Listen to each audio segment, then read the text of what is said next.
કામ સારું હશે? નહીં, એનું કામ હતું બાળકોને મારવાનું. અચ્છા, તો એ ઉચ્ચ કુળમાં જન્મી હશે? અરે નહીં, રાક્ષસી. એક એક શબ્દના કેવા કેવા અર્થ મહાપુરુષો કાઢ્યા છે. પૂતના, લોકબાલગની, રાક્ષસી કહે ભલે ને બીજા કુળમાં જન્મી હોય. પ્રહલાદજી મહારાજ પણ અસુર કુળમાં જ જન્મ્યા હતા, પણ એનો આહાર તો સારો હશે, આહાર વિહાર તો સારા હશે. સુખદેવજી મહારાજ કહે છે કે રાક્ષસી રુધિરાસના. આ પૂતના કેનો આહાર લેતી? તો કે લોહી પીતી. તો કે ભગવાનને મળવા ગઈ હશે, ભગવાન પાસે સારી ભાવનાથી ગઈ હશે. સુખદેવજી મહારાજ કહે છે કે નહીં, જિઘાંસયાપી હરયે. ભગવાનને મારવા ગઈ હતી, મળવા નહીં. પણ એક જ ગુણ ભગવાને જોયો, અને એ કયો ગુણ હતો? તો કે બસ મને દૂધ પીવડાવવા આવી છે. સ્તનમ દત્વાપ સદગતિ. એ પયપાન કરાવવા આવી છે ને, એને લીધે પૂતનાને ભગવાને સદગતિ આપી છે. સુખદેવજી મહારાજ કહે છે કે જો આવી પાપીણી, આવી અપવિત્ર અવસ્થામાં ખરાબ ભાવના સાથે આહાર વિહાર પણ જેના શુદ્ધ નહોતા, એવી ભાવનાથી પણ જો ભગવાન પાસે ગઈ એક સારો ગુણ લઈને, તોય એને મુક્તિ મળી, તો આ ગાય, આ ગોવાળ, આ ગોપી, આ જશોદા, આ નંદ, એને તો કેવી ગતિ મળવી જોઈએ? જે પ્રેમથી ભગવાનનું ભજન કરે છે એને તો શ્રેષ્ઠ ઉત્તમ ગતિ મળે છે. ભગવાન પૂતનાના એ શરીર ઉપર પોઢેલા હતા. માં જશોદાએ ત્યાંથી લઈ લીધા. ગાયના છાણથી, ગોમૂત્રથી, ગંગાજળથી, જમુના જળથી કનૈયાને સુંદર મજાનું સ્નાન કરાવ્યું, કેસરના તિલક કરાવ્યા, અને 8 શ્લોકની અંદર પૂતનાષ્ટક ગાયું છે. ભાગવતના આચાર્યો કહે છે કે તમારા બાળકમાં જ્યારે તમને શંકા લાગે કે આને નજર લાગી છે, ત્યારે આ 8 શ્લોક બોલવા. ઇન્દ્રિયાણી ઋષિકેશ પ્રાણાનારાયણો વતુ શ્વેતદ્વીપપતિશ્ચિત્તમ મનોયોગેશ્વરો વતુ. ભાગવતજીના 10મા સ્કંદના 6ઠા અધ્યાયમાં 22 થી લઈ અને 29 શ્લોક, આ 8 શ્લોક એને પૂતનાષ્ટક કહેવાય છે. જે જશોદા રોજ આ શ્લોકનું ગાયન કરે એના છોકરાની રક્ષા થાય છે. વાલા તમે જુઓ, ભગવાનની પણ રક્ષા કોણ કરે છે? તો કહે ભગવાનના નામ. ઇન્દ્રિયાણી ઋષિકેશ. આ ઋષિકેશ કોનું નામ છે? ભગવાનનું જ નામ છે. શ્રી કૃષ્ણનું જ નામ છે. તમે વિષ્ણુ સહસ્ત્રનો પાઠ કરો એટલે ભગવાનનું એક નામ એમાં આવે છે, ઋષિકેશ. તો ઋષિકેશ ભગવાન આની ઇન્દ્રિયોનું રક્ષણ કરે. પ્રાણાનારાયણો વતુ. નારાયણ કોનું નામ છે? એ નારાયણ પણ કનૈયાનું જ નામ છે. તો માં જશોદા અને ગોપીઓ કહે છે કે હે નારાયણ, તમે આના પ્રાણનું રક્ષણ કરો. શ્વેતદ્વીપપતિશ્ચિત્તમ. શ્વેત દ્વીપના અધિપતિ હે ભગવાન, તો તમે આના મનનું રક્ષણ કરો, ચિત્તનું રક્ષણ કરો. અને મનનું રક્ષણ કોણ કરો? તો કે યોગેશ્વર. આ યોગેશ્વર કોનું નામ છે?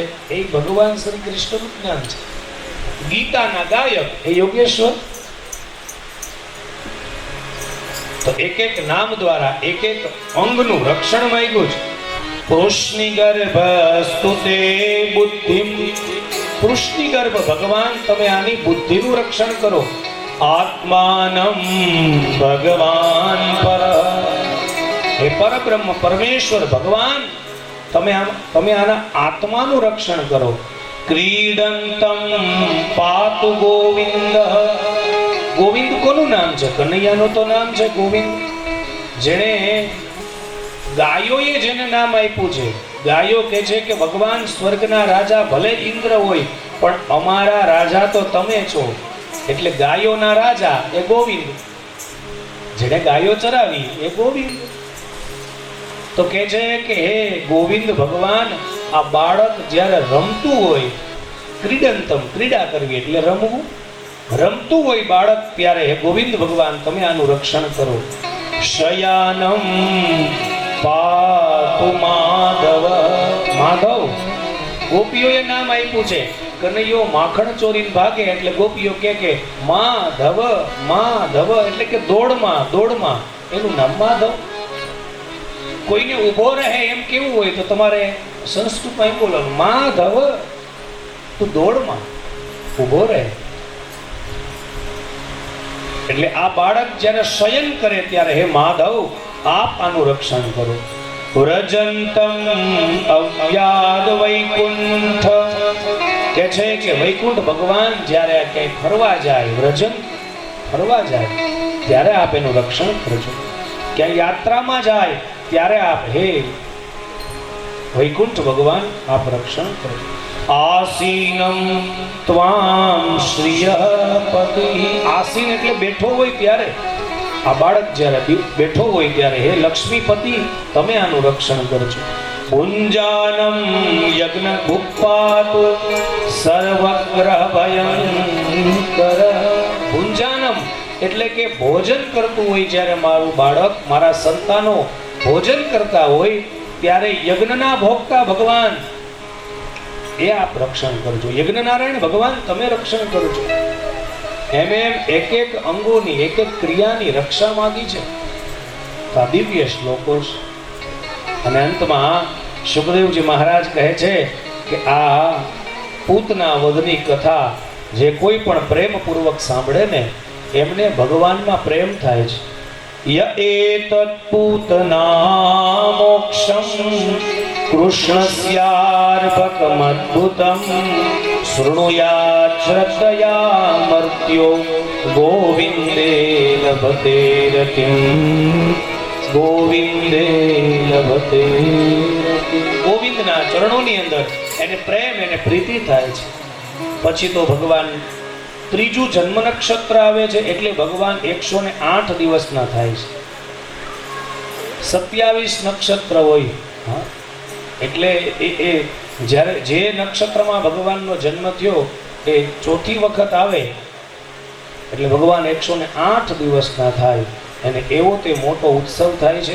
ભગવાનને નીચે ગાડાની નીચે સુવડાવ્યા છે, પાલનામાં સુવડાવ્યા છે. અને ગોપીઓ હાલરડા ગાય, ભગવાનને હિચકાવે એક પછી એક. અને પછી બધી ગોપીઓ નાચે ને ગાય ને રમે ને જમે. તો ભગવાનને એમ થયું કે મને ગાડા નીચે અને મઈ માખણ બધા માટલાઓ ઉપર મૂક્યા છે. આનો મતલબ છે ગાડું એટલે સંસાર. ભલા બધી કથાઓ સમજા જેવી છે. ગાડું એટલે સંસાર. હવે આ ગાડું એવું છે કે ઊભું હતું, ચાલતું નહોતું. તો સંસાર સ્થિર ન હોવો જોઈએ. આ ગાડા રૂપી સંસારને બળદ જોડેલો હોવો જોઈએ. બળદ એટલે ધર્મ. તમારા દાંપત્યના, તમારા ગૃહસ્થાશ્રમનું સંચાલન કોણ કરવું જોઈએ તો કે ધર્મ. પછી ગાડાને બે પૈડા હોય. બે પૈડા કોણ તો કે પતિ પત્ની. આ બે હરખા હોવા જોઈએ. વિચારધારા, એનો વ્યવહાર, એનું અનુકરણ બધું એક હરખું હોવું જોઈએ. શાસ્ત્ર કહે છે કે જે પત્ની પતિપરાયણ અથવા તો પ્રભુપરાયણ ન હોય એ રોજ કંકાસનું કારણ છે. કાં તો એ ભગવાનને માનવી જોઈએ અને કાં પોતાના પતિની વાત માનવી જોઈએ. આ બે તો બનવું જ જોઈએ. કાં ભગવાનનું માને કાં પતિનું માને. પણ મન માયનું કરે એટલે એ કંકાસનું કારણ, ઝઘડાનું ઘર. ત્યાં રોજ વાસણ ખખડતા હોય. બાજુમાં નીકળો એટલે ખબર પડે કે હા અહીંયા ગડબડાટી હાલે છે. તો એક તો પતિ પરાયણ અને કાં તો પ્રભુ પરાયણ. તો ધર્મ છે એ વૃષભ છે. ગાડું સ્થિર છે, બળદ જોડેલો નથી. અને મઈ માખણ એટલે શું તો કે સુખ. મઈ માખણ એ તો સુખ છે. તો સુખ પેલા, હા, અને ભગવાન પછી. પરમાત્માને મહત્વ નથી આપતા તમે તમારા સંસારમાં તો ભગવાને શું કર્યું? એક લાત મારી અને ગાડાને ઊંધું મારી દીધું. બે પૈડા હતા ભાંગીને, એક આમ ને એક આમ. જેના દાંપત્યમાં ગૃહસ્થાશ્રમની અંદર બધી વાતનું મહત્વ હોય પણ પરમાત્માનું મહત્વ ન હોય ત્યાં એક લાત લાગી જ જાય, પછી આમ તેમ થઈ જ જાય. મહી માખણ હતા બધા ઢોળાઈ ગયા, ભગવાન એમાં રમવા માંડ્યા. પણ એ ગાડામાં કે છે કે એક અસુર આવ્યો જેનું નામ છે શકટાસુર. ભગવાન એનો ઉદ્ધાર કર્યો છે. એક વખત ભગવાન પોઢેલા હતા, માં જશોદાજીના ગોદમાં તૃણાવર્ત આવે છે વંટોળિયાનું રૂપ લઈ. એવું વિચારે છે કે આ કનૈયાને હમણાં ઉપાડી અને કંસ પાસે લઈ જાઓ. ભગવાને વજન વધાર્યો, એટલો તે વજન વધાર્યો, માને એમ થયું કે કેમ કનૈયાએ આટલો બધો વજન વધાર્યો. માં એક પીળું વસ્ત્ર પાથરી ત્યાં કનૈયાને છોડી અને જતી રહે છે જશોદા મૈયા. ત્યાં તૃણાવર્ત ભગવાનને ઉપાડવા જાય અને આકાશ માર્ગે લઈ જવા જાય ત્યાં તો ભગવાને એટલો વજન વધાર્યો કે એ તૃણાવર્તનું ગળું મીંડું છે દબાવવા, શ્વાસ મીંડો રૂંધાવવા. એટલે તૃણાવર્તને એમ થયું કે મેં ક્યાંક નંદના આંગણની કોઈ શીલા, કોઈ પથ્થર તો નથી લઈ લીધો ને. ભગવાન કહે છે કે અરે તૃણાવર્ત, મારા ભક્તો પથ્થરમાં પણ મારા દર્શન કરે અને તને મારામાં પથ્થર દેખાય છે. ભગવાને પથ્થર સાથે પટકાવી અને એનો પ્રાણ પોતાનામાં સમાહિત કર્યો છે. તૃણાવર્ત અને શકટ આ બંનેનો ભગવાને ઉદ્ધાર કર્યો છે. કહે છે કે આ તૃણાવર્ત કોણ હતો? હિરણ્યાક્ષનો દીકરો હતો જેનું નામ હતું ઉત્કચ. લોમશ ઋષિનો એને શ્રાપ હતો, એટલા માટે એ અસુર બન્યો હતો. એનો પણ ઉદ્ધાર થયો છે. એમ એક વખત ભગવાન જશોદા મૈયાનું પયપાન કરે છે અને માને એમ થયું કે આ કનૈયો ક્યાંક જાજુ દૂધ ન પીએ એટલે ગલગલિયા કરીને છોડાવે છે કનૈયા. કનૈયાને એમ થયું કે હે માં જશોદા, તે મારી સાથે નાતો જોડ્યો, સંબંધ જોડ્યો, એટલે તું કેવલ મારી જનેતા, મારી માં નથી પણ આખા વિશ્વની માં છે. જે ભગવાન સાથે નાતો જોડી લે એટલે પછી એ કેવલ એક નગર, એક રાજ્ય, એક રાષ્ટ્રનો નહીં, એક સમાજનો નહીં, પછી આખા વિશ્વનો બની જાય છે. અને ગીતાજીનું તો આપણે ત્યાં સૂત્ર છે વસુધૈવ કુટુંબકમ. ભારતની એ પરંપરા છે, આપણી સંસ્કૃતિ છે વસુધૈવ કુટુંબકમ. કહે છે કે માં તું મને એકલાને પયપાન નથી કરાવતી, આખા વિશ્વને પયપાન કરાવે છે. એમ કરી ભગવાને જ્યાં મુખ ખોલ્યું ત્યાં તો મુખની અંદર સમસ્ત બ્રહ્માંડના નદી, નાવ, પર્વત, જલ, જલાશય, ચંદ્ર, સૂરજ આ બધાના દર્શન થયા. આકાશ, પ્રકાશ, નર નિહારિકાઓ. ઉત્તરાખંડમાં જેમ ગયા હોય તમને કેમ આજુબાજુ પહાડો જ દેખાય? ગયા ક્યારે? હરિદ્વાર ને હરિદ્વારથી આગળ ઋષિકેશ, ઋષિકેશથી મસૂરી, મસૂરીથી સહસ્ત્રધારા, રુદ્રપ્રયાગ, કર્ણપ્રયાગ, બદ્રીનાથ, કેદારનાથ. ગયા ક્યારે? ન ગયા હોય તો જાજો, અત્યારે જવાય ત્યાં, બહુ ઠંડક હોય. તો આ બધું જ માં જશોદાને કનૈયાના મુખમાં દેખાવા લાગ્યું.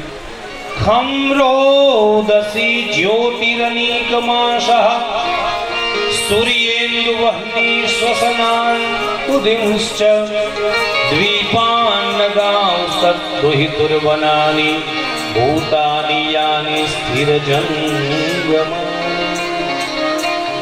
તો માં જશોદા મૈયા વિચાર કરે કે આ શું જોઉં છું મારા કનૈયાના મુખમાં?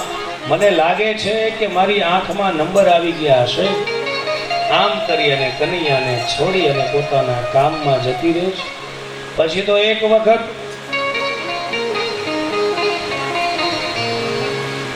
વસુદેવજી ગર્ગાચાર્ય મહારાજને કહે છે કે મહારાજ આપ જાઓ ગોકુળ, મારા બંને દીકરા ત્યાં છે, એમના નામકરણ સંસ્કાર કરો. જુઓ આ અસુરો બધા ક્યારે આવે છે ભગવાનના જીવનમાં? તો કે નથી તો નંદ, નથી યશોદા. એટલે પહેલી વાત યાદ રાખજો, ભગવાન તમારા જીવનમાં ક્યારે આવશે? તો કે વિશુદ્ધ મન હશે, દેવમય બુદ્ધિ હશે, બીજાને આનંદ આપવાની વૃત્તિ હશે, બીજાને યશ આપવાની વૃત્તિ હશે, તો ભગવાન તમારા જીવનમાં આવશે.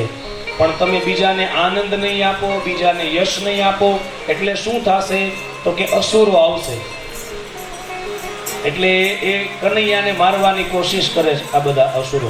ભલે આનંદની ક્યારેય હત્યા થતી જ નથી, આનંદ હણાતો નથી, પણ થોડી વાર માટે આનંદ એ પકડાઈ જાય છે, છુપાઈ જાય છે. જેમ સૂરજ ઢાંકો રહે નહીં, પણ ક્યારેક વાદળા આવી જાય તો ઢકાઈ જાય. સૂરજને કોઈ ઢાંકી ન શકે, પણ થોડીક વાર માટે કોઈ વાદળા આવી જાય. એમ આ પૂતના એ અવિદ્યા છે. આ શક્તાસુર આપણે જેમ ચર્ચા કરી, એ હિરણ્યાક્ષનો દીકરો ઉત્કચ, તૃણાવર્ત, એ પાંડુ દેશનો રાજા સહસ્ત્રાક્ષ, આ બધાને શ્રાપ હતો. દુર્વાસાજીનો, કોઈને લોમસ ઋષિનો. કે છે કે આ પૂતના જે હતી ને એ બલિરાજાની દીકરી રત્નમાલા એ પણ હતી.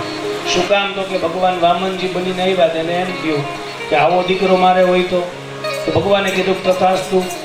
બલિરાજાને 2 ડગલામાં બધું લઈ લીધું. 3જું ડગલું જ્યાં માથા ઉપર મૂકવા જાય, અરે દીકરી ગમે એવી હોય ને, પણ એને ભગવાન કરતા બાપ વાલો હોય. ભલે ને ભગવાન હોય, પણ જો આવો દીકરો હોય તો એને ઝેર પાઈને મારી નાખવું. તો ભગવાને કીધું તથાસ્તુ, પ્રયત્ન કરજે, કારણ કે હું તો અજર અમર છું.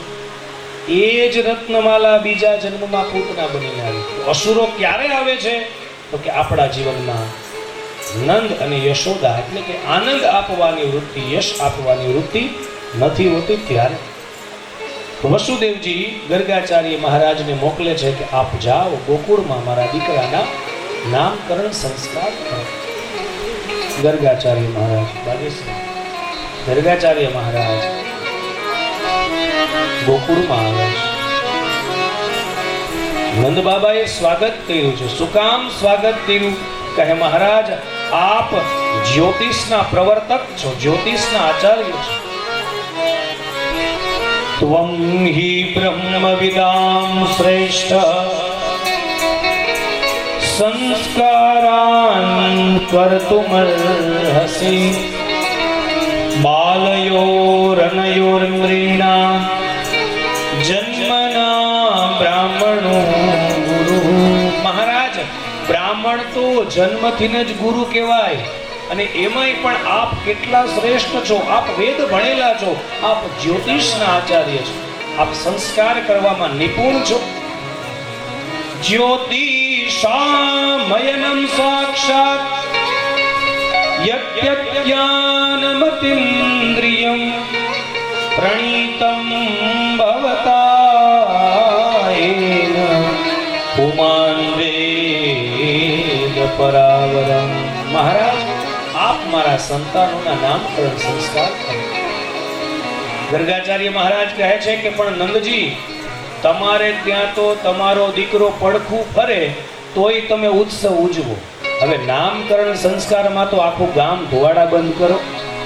તમે બધાને જમાડો, ભોજન કરાવો, અને કંસને ખબર પડે, કંસથી ત્યાંથી પણ કોઈ આવે, રાજદ્વારીમાંથી પણ તમારે ત્યાં કોઈ ભોજન કરવા આવે, અને એ જોઈ જાય, એને ખબર પડે કે આ તો ગર્ગાચાર્ય મહારાજ નામકરણ સંસ્કાર કરે છે, તો કંસને એમ થાય કે આ કનૈયો અને બલરામ એ નંદના દીકરાઓ નથી, આ કોના દીકરા છે? કહે દેવકી અને વસુદેવ.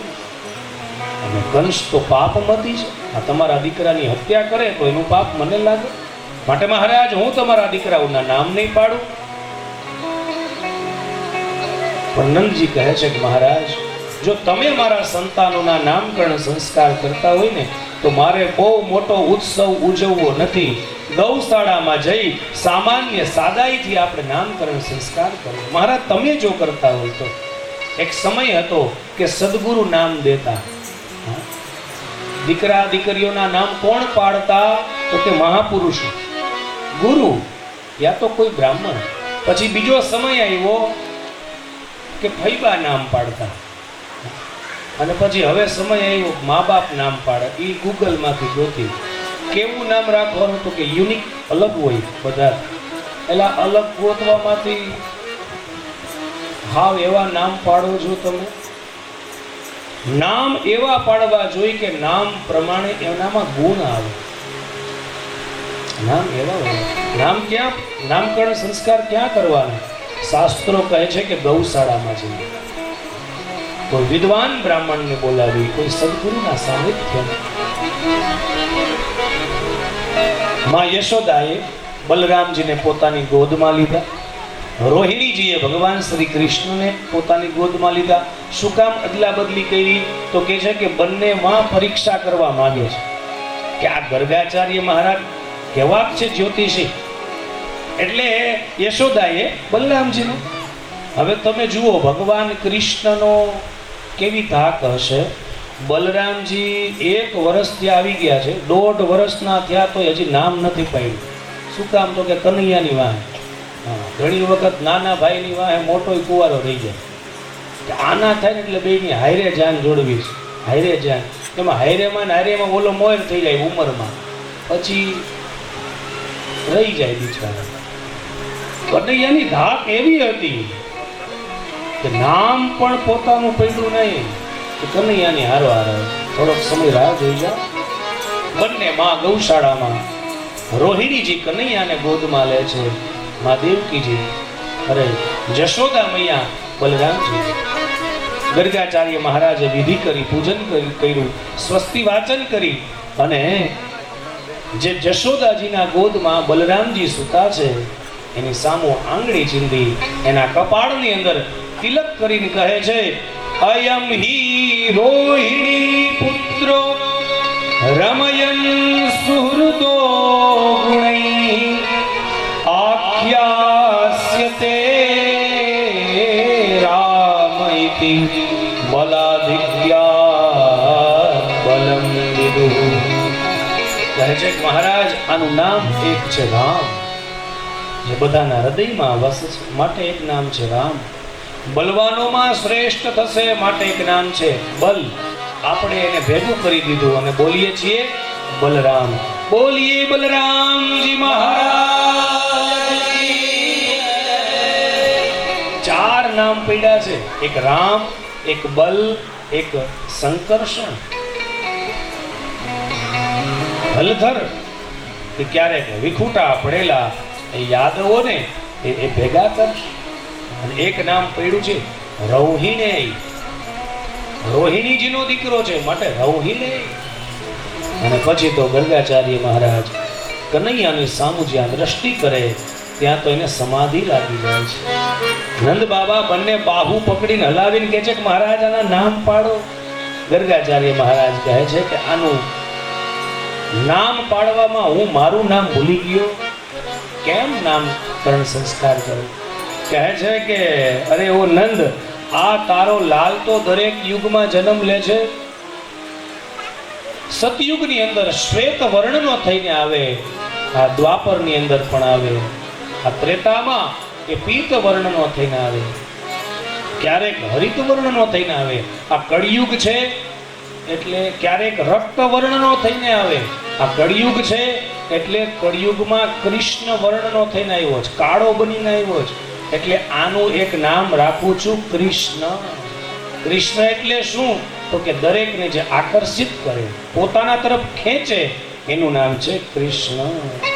બહુની સંતિ નામાની રૂપાણી ચ સુતસ્ય તે ગુણકર્માનુરૂપાણી તાન્યહં વેદનુજના. કહે છે કે આના ગુણ કર્મ પ્રમાણે અનેક નામ થશે. કેટલા નામ તને ગણાવું? અને નરસૈયો સાંભળ્યો શેઠ કહેશે અને મીરા ગિરધર ગોપાલ કહેશે. આના કેટલા નામ થશે? 1000 નામ થશે. અને એ જ વાત મહેતાજીએ પોતાના પદમાં કરીને કે હે હરી, તારા તો 1000 નામ છે, ક્યાં નામે કંકોત્રી લખું? વાલા, એમ ભગવાન શ્રી હરિના નામકરણ સંસ્કાર થયા. ગર્ગાચાર્ય મહારાજની આગતા સ્વાગતા નામકરણ સંસ્કાર કરે એટલે એને દક્ષિણા પ્રદાન કરવી પડે, એને ભોજન કરાવવું પડે. એ બધું જ નંદજી અને યશોદાજીએ ત્યાં એ સંપન્ન કર્યું છે.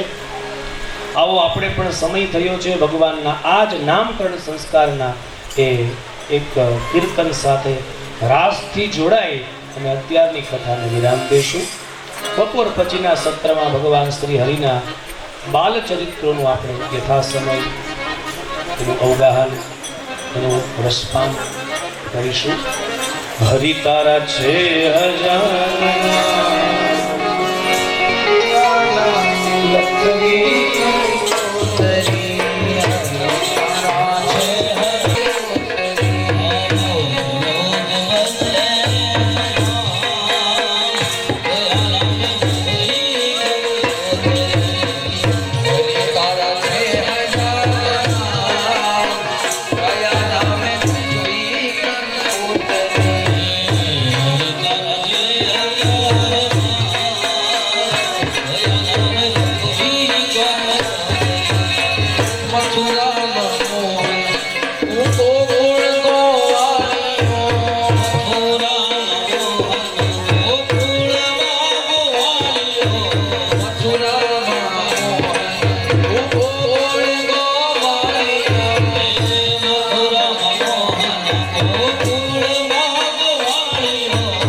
મીરા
વાળા માટે એક વખત જોરદાર તાળીઓ વગાડો.